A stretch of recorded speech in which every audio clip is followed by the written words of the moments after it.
Hello, and welcome to the Kathleen Spracklin Podcast. I am a woman on a mission to help you get the Zettelkasten of your dreams on your work table beside you.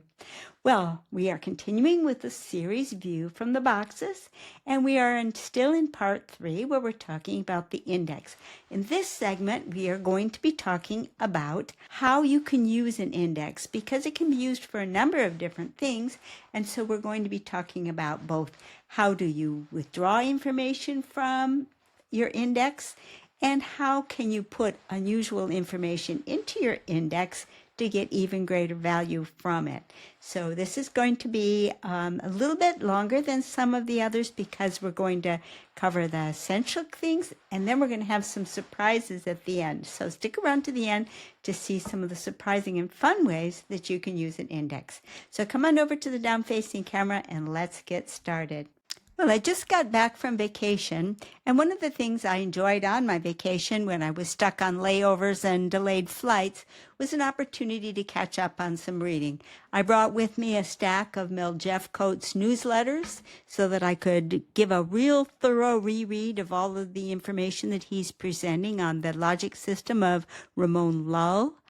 And I brought a couple of articles by Michael Dean on essay architecture, which fascinated me very much.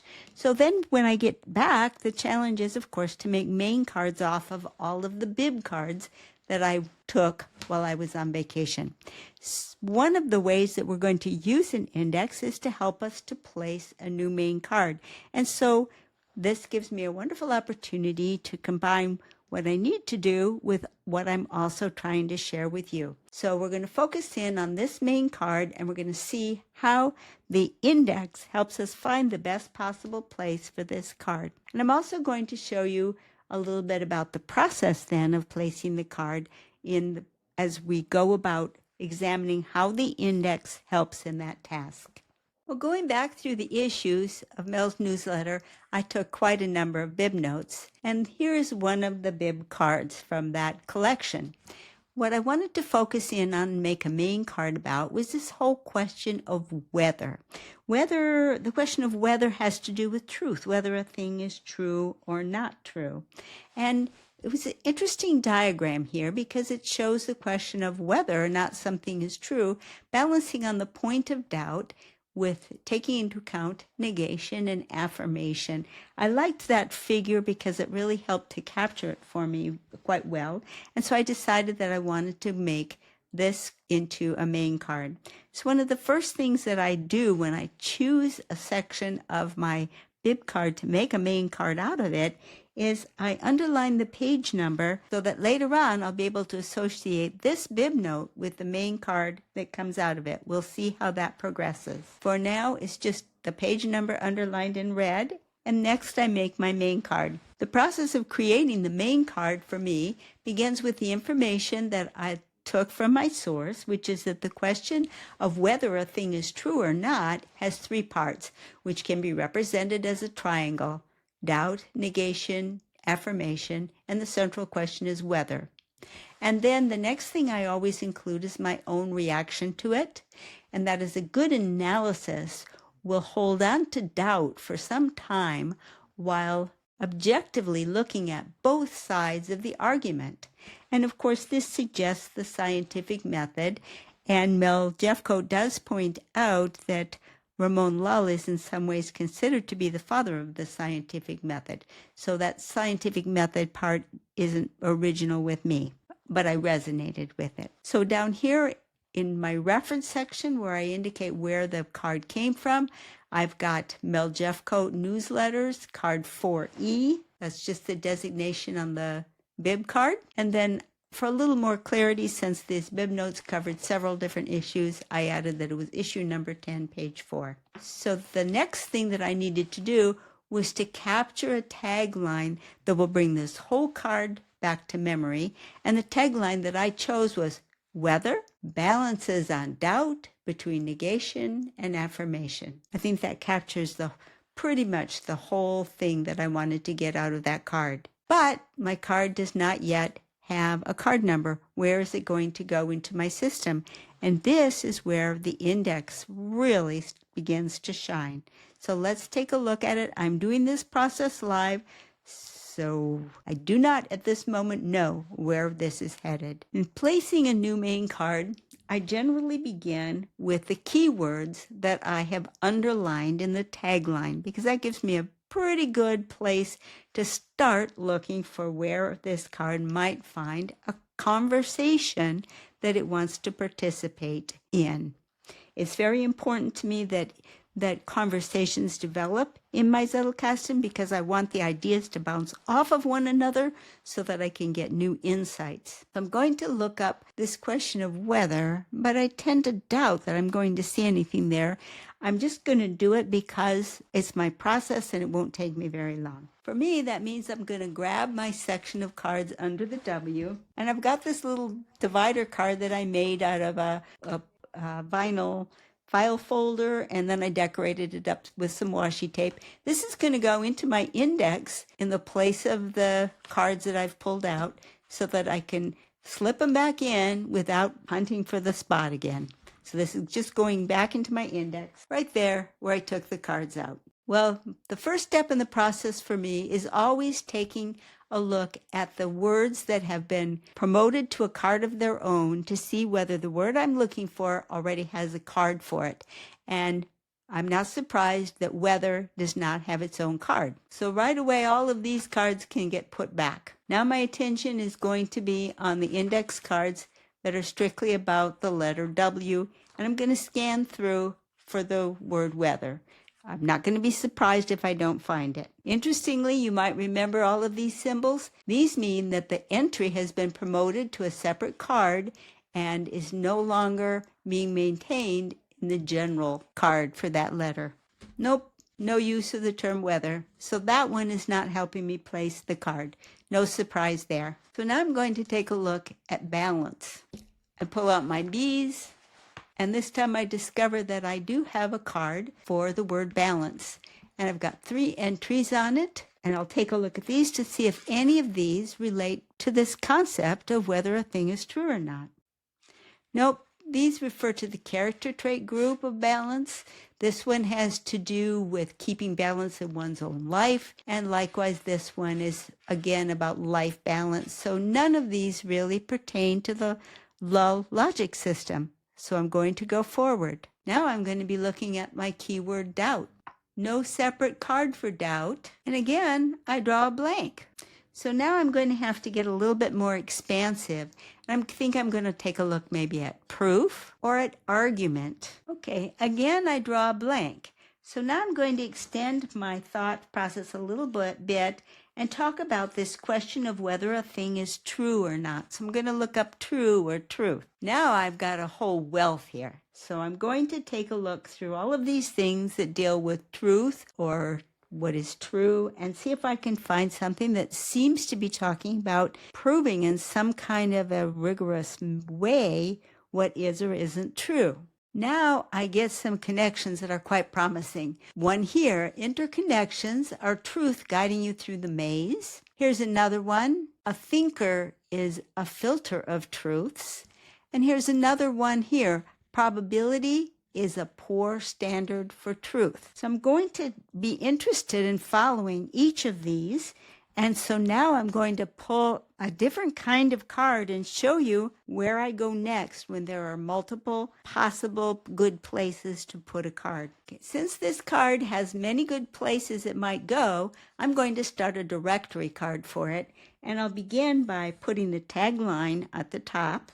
Okay, so now I have my tagline, and I'm going to put links to each of the possible places where this card might want to join the conversation. I indicate a link with a little box and an arrow, and I'm going to put the address of the card and the tagline. I'll repeat for each of the 3 possible placements. If there was only one good placement for this card, I wouldn't bother with the directory card. I'd just go straight to that one place because in all probability, the new card will go with that one card. But I have 3 choices, so now I have to go to 3 places in my Zettelkasten, and it looks like a couple of them are very close together. I'm going to start with the odd man out. Well, I found the dreaded out card right where this guy is supposed to be. Not surprisingly, because I've pulled quite a number of cards for the book I'm writing, Unlocking the Treasure, a Zettelkasten Beyond Your Wildest Dreams. And obviously, forming interconnections is a key aspect of a Zettelkasten. Well, that means that if I want to work with this one, I'm going to have to dive into all of the cards that I've pulled for that book, and they're shuffled into the order of the chapters that I'm writing. I think I'm going to just say, well, it was the odd man out, and chances are the card was really going to go here anyway, and I'm going to chicken out on trying to pull this card from the maze of cards I've separated from my Zettelkasten for the book I'm writing on the Zettelkasten. And just in case you're wondering what doing that search would mean, well, these are the cards that I've pulled for writing my book. Looks like I've probably got about 600 cards here, and I'm just going to chicken out on that task. Okay, here are the 2 cards referenced as possible places where my new card might want to join in the conversation. So now I get to choose which card do I think it best goes with. And this card really would rather be a child card of this one because it's more general about the role of thinking in general. And this one is comparing a type of thinking that might not be quite as useful because, as it turns out, that probabilities do not mean as much as we subjectively feel that they mean. And this seems to be more specific. So this card would rather be joined to this one. So now it's going to be, we know it's going to be 1M2C something, and we know 1M2C2 is used. That should mean we have a directory card. Now, 1M2C does have a directory card. It has 2 link references and 2 cards that have chosen this card for their parent. One of them is that one we just looked at, Probabilities of Poor Standard for Truth. The other one is Reflect with the source through your response and tagline, and that will form a cognitive scaffolding, which is pretty interesting too. So now when we add this new card to the directory card, we're going to have a rather interesting conversation going with these extra links. So let's give the new card its number. It's going to be 1M2C-3, 3 being the next available number. And my current style on a directory card is to just list the number itself when it's an extension of this number. My current style is to just include the number or letter that follows the parent card. There's no reason that I need to put 1M2C down like I did for these 2. I can just put the 3 and then, of course, the tagline. So now the parent card has been chosen and the parent card's directory card has been updated. My new card has a card number, and the directory card for my new card also includes the card number. And it doesn't bother me one little bit that the parent card is listed on this directory card. It is another way of looking at the conversation, just as this is a way of looking at the conversation. And you can see that the conversations are similar, but not identical. So besides putting these cards back where they belong, all I have left to do now is to index this entire tagline 3 times, under weather, under balances, and under doubt. I'm not going to bother with negation and affirmation because there are so many different ways of expressing these. You could say proof, you could say argument, you could say verification or validation, disproof. There are just so many different ways of expressing this way of talking about evidence for and against that I'm simply going to leave it at doubt as being sufficient to capture this idea. But that's just my choice. You could go ahead and index it under negation and affirmation also if you would like. That's just my personal choice. This one gets added to the general W's because I don't have a card going for weather. And here's my new entry. Weather balances on doubt between negation and affirmation. My next keyword is balances, and I do have a card for balance, and here's my new entry. Again, the entire tagline is included. And finally, the last word that I've chosen to index by is doubt. I don't have a card going for doubt, so it goes into the general D's, and here it is with the entire tagline. So now there's only one more thing to do. I want to go back to my bib card and indicate where I can find the card that I made from this bib card. So here it is. I've added the card number right here on the bib card. And of course, from the main card, I can get back to the bib card through this and get back to the actual newsletter issue and page number through the extended reference. And that concludes all of the steps of placing the card. And you can see how this will get me to the index, the card will get me to the bib card will get me to the main card, and everything points to each other so that I can move freely throughout my system. Well, my video isn't done. I've got some more cards to show you in the down-facing camera, but the next use of the index that I want to talk to you about has to do with those out cards that we ran into when we were placing a new main card. And that is, I often pull cards to work on projects. The kinds of projects that I work on are, well, videos like this one, my newsletter, the videos that I do teaching the character traits for fiction writing, and my book that I'm working on for the Zettelkasten. The book for the Zettelkasten is the big one. I've pulled a mountain of cards for that one. Yep. All of this is the work that I'm doing for my new book. So how do you find which cards you need to pull for the project you're working on? You guessed it. It's the index. And the index will help you. You can start, the crazy thing is you can start with any one keyword that covers where you want to be, because all of these cards, like those directories showed you, will point to other cards. And very quickly you can assemble all of the cards that you need to spread out on your work table to do the composition that you want to do. So an index is very, very valuable, priceless when you want to make some output from your Zettelkasten. And that's also where you're going to find some fascinating references, because you'll be able to pull in interesting tidbits that you've got linked there on those directory cards that maybe are not precisely about the point that you're making in the article or podcast or book, but bring some color in and some life and some extra evidence.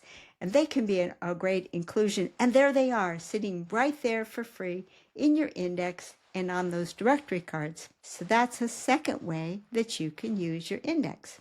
So come on over to the down-facing camera and we'll continue with some examples over there. Let's talk about some different kinds of entries that might go into an index other than just indexing main cards.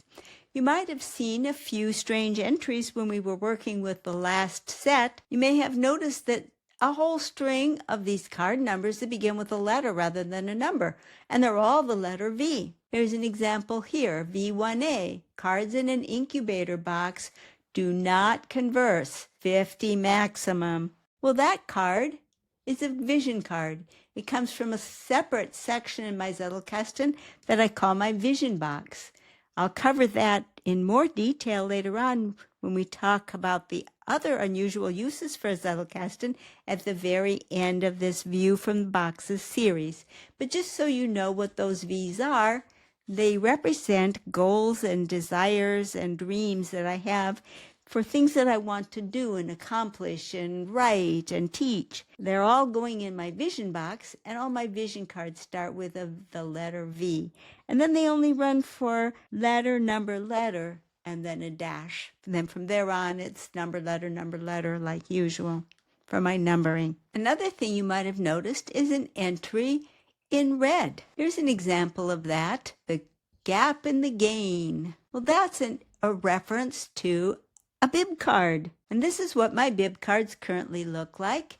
I have a picture of the cover of the book, the publication information about the book, my purpose in reading the book, and thanks to Julianne Scherer, I now have a tagline that summarizes why I want to have that book in my reading plan, and I index that tagline just like every other tagline of a main card.